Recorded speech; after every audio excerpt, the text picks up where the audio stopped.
ଠାରୁ ଶିଖ ସଫଳତାର ମନ୍ତ୍ର। ଜଙ୍ଗଲର ରାଜା ସିଂହ ଜନ୍ମରୁ ରାଜା ନୁହେଁ, ସେ ନିଜର ସାହସ, ଆତ୍ମବିଶ୍ୱାସ ଆଉ କାର୍ଯ୍ୟ ଦ୍ୱାରା ରାଜା ହୁଏ। ତେବେ ମହାନ ଦାର୍ଶନିକ, ରାଜନୈତିଜ୍ଞ, ଏକ ପ୍ରଧାନମନ୍ତ୍ରୀ ରୂପେ ଶାସନ ପରିଚାଳନା କରିବା ଦାୟିତ୍ୱ ନିର୍ବାହୀ ବ୍ୟକ୍ତି ବିଷ୍ଣୁଗୁପ୍ତ ଚାଣକ୍ୟ, ସେ ଅନେକ ସୁନ୍ଦର ସୁନ୍ଦର କାହାଣୀ ଦ୍ୱାରା ଅନେକ ସୁନ୍ଦର ସୁନ୍ଦର ବ୍ୟକ୍ତିତ୍ୱ ତିଆରି କରିବାରେ ସହାୟକ ହୋଇଛନ୍ତି। ତାଙ୍କର ନୀତି ଆଜି ଏକ ମହାନ ନୀତି ଅଟେ। ତାଙ୍କଠାରୁ କିଛି ଶିଖିବା ଆମେ। ପ୍ରାଚୀନ କାଳରେ ମହାନ ନୀତିଜ୍ଞ ଚାଣକ୍ୟ କହିଥିଲେ, ସିଂହଠାରୁ ଗୋଟିଏ ଗୁଣ ଶିଖ, ଯେ କାମ କର ସମ୍ପୂର୍ଣ୍ଣ ଶକ୍ତି ଓ ସମର୍ପଣ ସହ କର। ଏହି ଛୋଟ ନୀତି ହଜାର ହଜାର ଲୋକଙ୍କ ଜୀବନ ବଦଳାଇ ପାରେ। ଗୋଟେ ଗାଁର କାହାଣୀ। ଓଡ଼ିଶାର ଗୋଟିଏ ଛୋଟ ଗାଁରେ ରବି ନାମକ ଜଣେ ଯୁବକ ରହୁଥିଲା। ସେ ବହୁତ ସ୍ୱପ୍ନ ଦେଖୁଥିଲା, କିନ୍ତୁ ସେ ସ୍ୱପ୍ନ ପୂରଣ ପାଇଁ ପରିଶ୍ରମ କରୁନଥିଲା।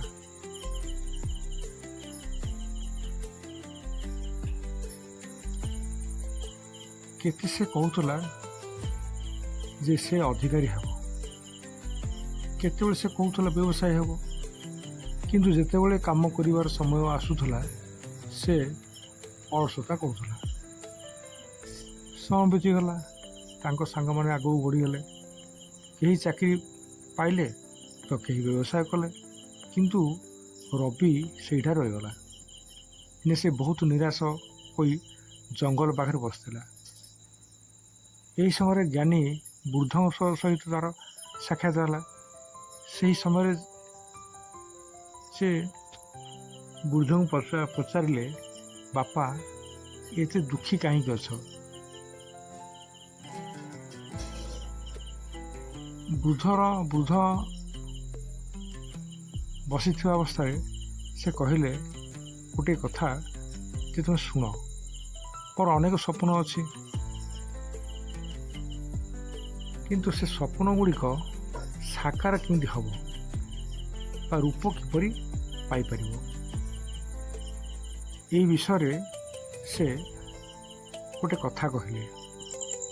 କ'ଣ ନା, ସିଂହଙ୍କ ନୀତି ତୁମେ ଜାଣିଛ କି? ବୃଦ୍ଧ ଏଥର ଗୋଟେ କାହାଣୀ ଆରମ୍ଭ କଲେ। ଜଙ୍ଗଲରେ ସିଂହ ଯେତେବେଳେ ଶିକାର କରିବାକୁ ଯାଏ, ସେ ଖରଗୋଶ ହେଉ କି ହାତୀ ସମାନ ଶକ୍ତି ଓ ଏକାଗ୍ରତା ସହ ଆକ୍ରମଣ କରେ। ସେ କେବେ ଭାବେ ନାହିଁ ଯେ ଏହା ଛୋଟ ଶିକାର, ତେଣୁ କମ୍ ଚେଷ୍ଟା କରିବି। ସେ ପ୍ରତ୍ୟେକ କାମକୁ ସର୍ବଶ୍ରେଷ୍ଠ ମନେ କରେ। ରବି ଆଶ୍ଚର୍ଯ୍ୟ ହୋଇ ଶୁଣୁଥିଲା। ବୃଦ୍ଧ କହିଲେ, ଏହା ହେଉଛି ଚାଣକ୍ୟଙ୍କ ମହାନ ଶିକ୍ଷା। ତୁମେ କୌଣସି କାମ କର, ତାହାକୁ ସମ୍ପୂର୍ଣ୍ଣ କର, ଶକ୍ତି ଓ ସମର୍ପଣ ସହ କର। ରବିର ପରିବର୍ତ୍ତନ ଘଟିଲା। ସେହିଦିନ ରବିର ମନରେ ଏକ ନୂଆ ଆଲୋକ ଜଳି ଉଠିଲା। ସେ ନିଷ୍ପତ୍ତି ନେଲା ଯେ ସେ ଆଉ ଅଳସତା କରିବ ନାହିଁ। ପରଦିନ ସକାଳୁ ଉଠି ସେ ନିଜର ଲକ୍ଷ୍ୟ ଦେଖିଲା। ସେ କ'ଣ ନା, ପ୍ରତିଦିନ ପଢ଼ିବା, ସମୟର ମୂଲ୍ୟ ଦେବା, ଅନାବଶ୍ୟକ ମୋବାଇଲ ବ୍ୟବହାର କରିବା ନାହିଁ, ପ୍ରତ୍ୟେକ କାମକୁ ଗୁରୁତ୍ୱ ସହ କରିବା। ପ୍ରଥମେ ତାକୁ ବହୁତ କଷ୍ଟ ହେଲା।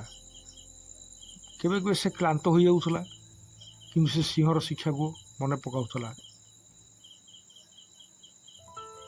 ପ୍ରଥମେ ବିଫଳତା ଆସିଲା। କିଛି ମାସ ପରେ ରବି ଗୋଟିଏ ପ୍ରତିଯୋଗିତାମୂଳକ ପରୀକ୍ଷା ଦେଲା, କିନ୍ତୁ ସେ ବିଫଳ ହେଲା। ତାଙ୍କ ମନ ଭାଙ୍ଗିଗଲା। ସେ ଭାବିଲା ସବୁଯାକ ପରିଶ୍ରମ ବ୍ୟର୍ଥ ହୋଇଗଲା। ସେହି ସମୟରେ ସେ ପୁଣି ବୃଦ୍ଧଙ୍କୁ ଭେଟିଲା। ବୃଦ୍ଧ କହିଲେ, ସିଂହ କି ପ୍ରକାର ଶିକାରରେ ସଫଳ ହୁଏ? ପ୍ରତ୍ୟେକ ଶିକାର କ'ଣ ସହଜ? ପ୍ରତ୍ୟେକ ଶିକାରରେ କଷ୍ଟ ଥାଏ ଏବଂ ତାକୁ ନିଜର ମନୋଯୋଗ ପୂର୍ବକ ପ୍ରତିପାଳନ କଲେ ତାହା ସଫଳ ହୋଇଥାଏ। କବି କହିଲା, ତେବେ ମୋତେ ଏ ବିଷୟରେ ଆଉ ଥରେ କିଛି ଜ୍ଞାନ ଦିଆଯାଉ। ବୃଦ୍ଧ କହିଲେ, ତୁମେ ଗୋଟେ ବିଫଳତାର ହାର ମାନିଯାଉଛ କି ସହଜରେ? ତାହେଲେ ଚାଣକ୍ୟଙ୍କ ଦ୍ୱିତୀୟ ଶିକ୍ଷା କ'ଣ ନା, ବିଫଳତା ଆଉ ସଫଳତାର ଶିକ୍ଷକ। ବୃଦ୍ଧ କହିଲେ, ପୁନଃ ଚେଷ୍ଟା କର, ଉଠ, ଜାଗ୍ରତ ହୁଅ। ସିଂହ ପରି ନିଜର ଚମଡ଼ାକୁ ଦେହରେ ଭରି ହୋଇ ଲଢ଼େଇ କରି ଶିଖିବା ଉଚିତ ନୁହେଁ, କିମ୍ବା ଚେଷ୍ଟା କର ନାହିଁ। ସିଂହର ବୀରତ୍ୱକୁ ନିଜ ମନରେ ରଖି ଚେଷ୍ଟା କର ଯେ ମୁଁ କିପରି ବିଫଳତାକୁ ହଟେଇବି, ସଫଳତାର ଚାବିକାଠିକୁ ମୁଁ ପ୍ରାପ୍ତ କରିବି। ଏଥର ପୁଣି ସେ ରବି କ'ଣ କଲା ନା, ନିଜର ମନ ମୁତାବକ ମନୋଯୋଗ ଦେଲା। ସେ ଦିନକୁ ଦିନ ଉନ୍ନତି କରୁଥିଲା। ଯେଉଁ କାମ ପୂର୍ବରୁ କଠିନ ଲାଗୁଥିଲା ତାହା ଧୀରେ ଧୀରେ ସହଜ ହେବାକୁ ଲାଗିଲା।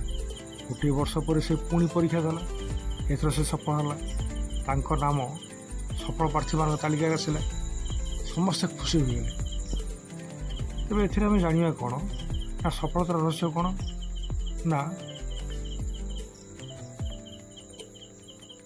ସବୁବେଳେ